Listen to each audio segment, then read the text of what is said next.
ऐसे कैसे लोग हो सकते हैं यार? देखिए, पीछे भेजना पड़ेगा प्रशासन को।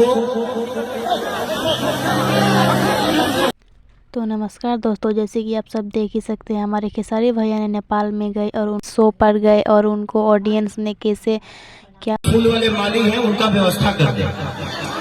खेसारी भैया, आप एक दो लोगों की वजह से ये सारी चीजें व्यवस्था खराब होगी, देख रहे हैं ना।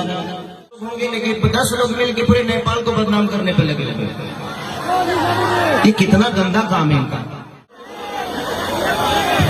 थोड़ा सा प्रशासन देख लीजिए, अगर आप आगे से आ सकते हैं तो आ जाइए।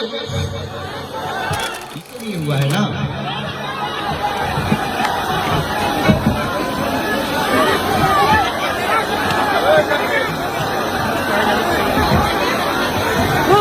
कुछ नहीं, आप लोग बैठिए, बस प्रशासन को भेज दीजिए। आप लोग ऐसे करिएगा ना तो मुझे नहीं लगता कि नेपाल में दोबारा कोई आर्टिस्ट आएगा, कोई कलाकार आएगा।